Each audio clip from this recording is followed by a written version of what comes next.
Hello, dear students. Welcome back to the Modern Pathshala. I am Kirti Sharma and today is the day 11 of our revision series. So बच्चों आज हम start करने वाले हैं with the 5 most important questions related to circles. इसमें भी हम वो वाली chapter cover करेंगे जिसमें हम circles के area से related questions को deal करते हैं. So let's look at the first question. A round table cover has 6 equal designs. So this shaded part from this blue color, this is the design part. अगर R की value आपको given है 28, then we need to find out the cost of designing at the given rate. तो यहाँ पर बच्चों हम clearly देख सकते हैं required area is nothing but, so यहाँ कितने पार्ट्स है 1 2 3 4 5 6, so 6 times and each part के लिए हमें क्या करना है, ये सेक्टर की एरिया एंड इस ट्रायंगल के एरिया को सबट्रैक्ट करना है. So we can write area of sector minus area of triangle. So बच्चों अगर आप ध्यान से देखोगे, so since this is the centre of the circle and ये side radius and this side is already 60 degree. So अगर आप इन दोनों साइड्स को x भी सपोज कर लो, so you will get x plus 60 as 180. So from here you will get x equals to 120/2, that is nothing but 60 degree. So यहाँ से आपको ये पता चल रहा है कि ये जो ट्रायंगल बन रही है ये भी एक इक्विलैटरल ट्रायंगल है. सो सेक्टर की एरिया के लिए तो हमें इजीली फॉर्मूला पता है, theta by 360 into pi are square minus, and since यहाँ पर हमें इक्विलैटरल ट्रायंगल दिया है, सो इसकी फॉर्मूला भी हमें पता है √3/4 इंटू ए स्क्वायर, जहां पर a is nothing but the value of side. So this is also going to be r square.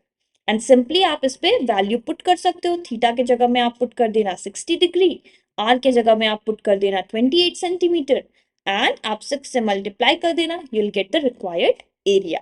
And for calculating the cost हमें रेट दिया हुआ है, तो हम सिंपली उसे 0.35 से मल्टीप्लाई कर देंगे. एंड एक चीज और बच्चों, यहाँ पर हमें √3 की वैल्यू गिवन है 1.7. सो आप सिंपली √3 के जगह पर 1.7 भी लिख सकते हो. ओके, सो आई होप कि आप ये क्वेश्चन को कंप्लीटली सॉल्व कर लोगे. Now let's move on to the second question. So second question says two circles touch internally. The sum of their areas is 116 pi centimeter square and the distance between the centers is 6 centimeter and we need to find their radii. So सबसे पहले हम एक proper figure बना लेते हैं. So let's, yeah, so ये figure is proper. तो बड़े वाले सर्कल का हम सेंटर मार्क कर लेते हैं through this green line, and for the second one let's do it using this blue line. So ये जो कॉमन डिस्टेंस आपको दिख रहा है और ये जो डिफरेंस दिख रहा है, this is nothing but 6, and this part over here is capital R and this part over here is small R. Now see, अगर हम according to the question equation form करेंगे, so we will be getting pi are square plus pi small r square for the smaller circle to be equal to 116 pi centimeter square. तो बच्चों अगर हम पाई यहाँ से common ले ले, so we will get r square plus r square to be 116 pi. So this cancels out and we get an equation r square plus r square is equal to 116. अब अगर आप ध्यान से देखो, so you'll see that कि अगर हम capital R minus small r लिखें, so this is nothing but 6. So basically capital R को आप लिख सकते हो 6 प्लस स्मॉल r. So यहाँ से अगर हम सिंप्लीफाई करें, so 6 plus small r whole square plus r square equals 116. So 36 plus r square plus 12r plus r square equals 116.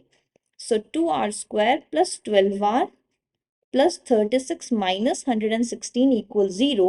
So अगर हम इसे simplify कर ले, so we will get 2r square plus 12r minus 80 equals 0. तो अगर हम 2 common ले लें, so we will be left with r square plus 6r minus 40 equals to 0. तो यहाँ से हमें मिल जाएगी r square plus 6r minus 40 equals to 0. सो बच्चों इसे सिंप्लीफाई करने के लिए हम मिडिल टर्म फैक्टराइजेशन यूज कर सकते हैं. सो 2 20s are 2 10s are 2 5s are. So we have 10 4s are 40. So 10r minus 4r minus 40 equals 0. So we get r plus 10 and r plus 10. तो बच्चों यहाँ से एक बार हमें मिलेगा -10 या फिर 4. सो नेगेटिव तो हो नहीं सकती radius. So we will get the value of small r as 4 centimeter and similarly the value of capital R to be 6 plus 4, that is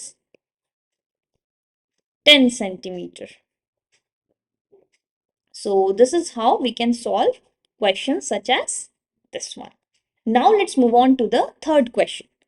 So the question says a circle is inscribed in an equilateral triangle of side 12 centimeter.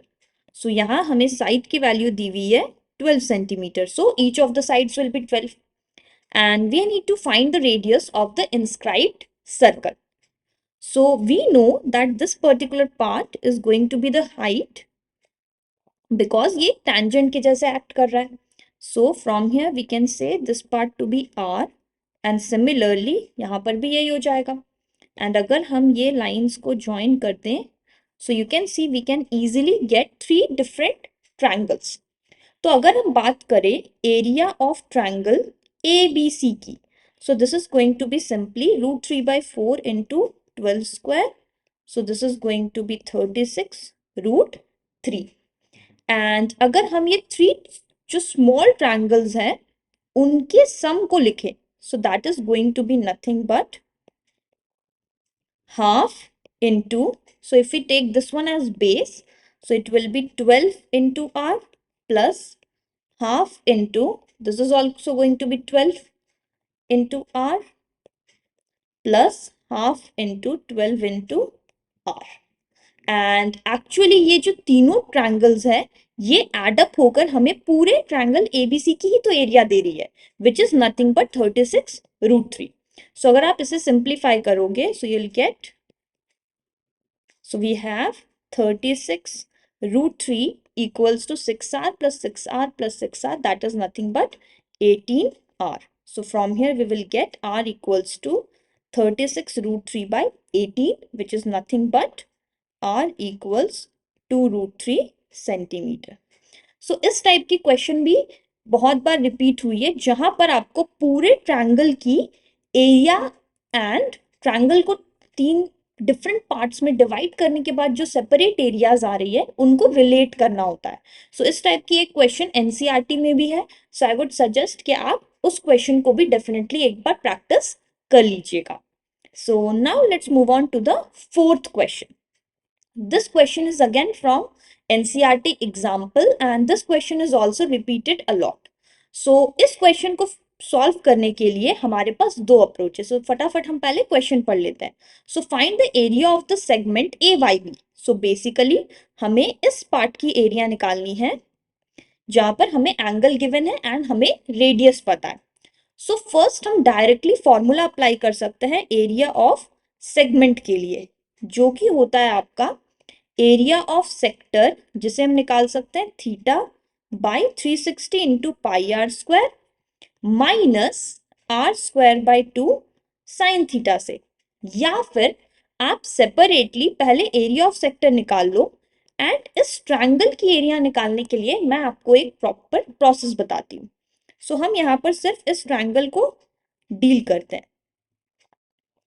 सो ये हो गई A O B. This part was 120, तो इसे मैं bisect करके इसे लिख देती हूँ 60 degree and this is M. अब देखो बच्चों हमें ओबी की वैल्यू ऑलरेडी गिवन है क्वेश्चन में, दैट इज 12. अब हमें क्या चाहिए, हमें निकालना है for triangle we know that half into base into height. तो बेसिकली हमें ये हाइट निकालना है. सो अब आप ध्यान से सोचो, this is going to be 90 degree. तो अगर आप इस ट्रायंगल को ले लो that is triangle O M B. So अगर आप cos 60 degree लिखो, so cos 60 is nothing but curly brown hair, so that will be OM by 12. so cos 60 is half, तो यहां से आपको मिल जाएगी OM की value 12 by 2, that is nothing but 6 centimeter. so आप easily area of triangle AOB निकाल सकते हो by half into, then base आपकी पूरी हो गई ओके हमें बेस भी फाइंड करना था, वो मैंने पार्ट स्किप कर दिया। सो फटाफट हम बेस भी कैलकुलेट कर लेते हैं। So for base we will use sine 60 degree. So sine 60 degree means some people have, so that is going to be mb by 12। So ये हो गया √3/2 into 12 equals to mb, so that is going to be 6√3 centimetre. So अब area निकालने के लिए we will use half into base. अब देखो base ये पूरी नहीं है, तो इसके लिए हमें इंटू 2 करना पड़ेगा। इंटू हाइट हो गई हमारे पास 6, so this is going to be simply 36√3 centimetre square. And area of sector आपको कैलकुलेट करना इजीली आता है। सो आप एरिया ऑफ सेक्टर कैलकुलेट करके उससे ये एरिया ऑफ ट्रायंगल को सब्ट्रैक्ट कर दीजिएगा। सो दिस इज हाउ आप एरिया ऑफ सेगमेंट भी निकाल सकते हैं। एंड अगर आप कंफर्टेबल हो फॉर्मूला से तो आप ये फॉर्मूला को मेमोराइज कर लीजिए, इससे आप इजीली एक बार में वैल्यू को फाइंड आउट कर सकते हैं। बट बच्चों एक प्रॉब्लम आपको यहाँ पर तब भी आएगी कि आपको साइन 120 डिग्री की वैल्यू याद नहीं होगी। इसीलिए मैं सजेस्ट करूंगी कि ये वाला अप्रोच इज ऑलवेज बेटर, क्योंकि कोई भी एंगल हो, इवन वो एंगल 90 डिग्री से बड़ी हो, आप इजीली इसे सॉल्व कर पाएंगे। So now let's move on to the fifth question. So the question says if the perimeter of a quadrant, so quadrant actually बच्चों बना है, quad means 4, so this is nothing but 1/4 of a circle। तो यहाँ पर angle हो जाती है 90 degree. अब बच्चों अगर हम इसके पेरीमीटर की बात करें, सो देखो पेरीमीटर में ये वाला पार्ट आया जिसे हम निकाल सकते हैं 1/4 इंटू 2πr करके, प्लस यहाँ पर हमारे पास 2 बार रेडियस भी इंक्लूड हो रही है। So we need to make sure कि हम 2r के साथ इसे इक्वेट करें, and this is equal to 12.5।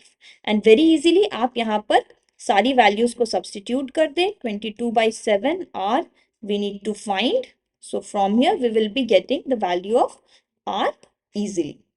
सो यहाँ पर मोस्ट ऑफ द टाइम्स बच्चे गलती ये करते हैं कि आप क्वाड्रेंट की एरिया पेरीमीटर निकालने के लिए जस्ट हाफ 1/4 इंटू 2πr कर देते हैं।